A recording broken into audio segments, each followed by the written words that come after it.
Milliy o'zlikning asosi bu til. Shuning uchun biz hozir Sirojiddin bilan bir o'yin o'ynaymiz. Qanaqa o'yin? Janxali hududida yurganimizda ko'plab buyumlarga ko'zimiz tushdi, to'g'rimi? Ha.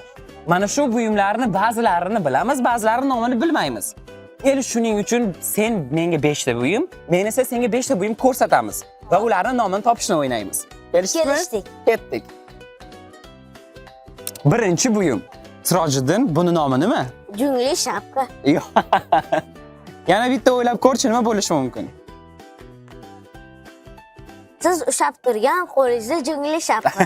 Shapka emas, buni nomi chogirma. Xorazmning milliy bosh kiyimi chogirma. Bu nima? Buni buvimda ko'p ko'rganman, ko'p ishlatardilar. Angishvona. Mendagi ikkinchi topshiriq. Buni nomi nima deb o'ylaysan? Holva xiva. Xiva holvalari. Barakalla, 5 tashak. Mening keyingi topshirig'im mana shu matoning nomi nima?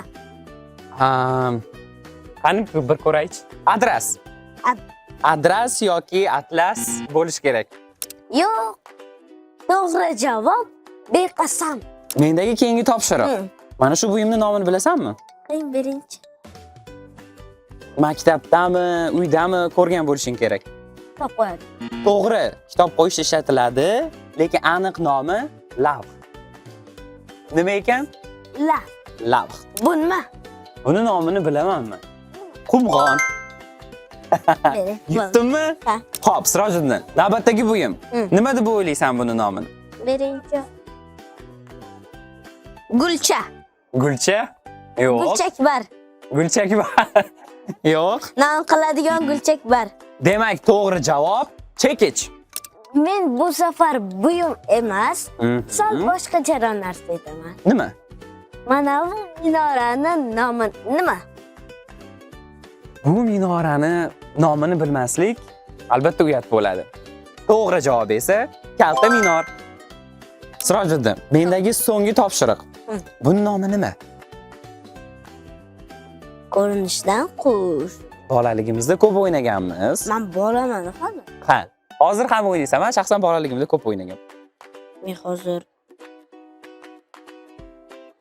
Xo'p, işte ko'p bolalarda ko'rdim shuni.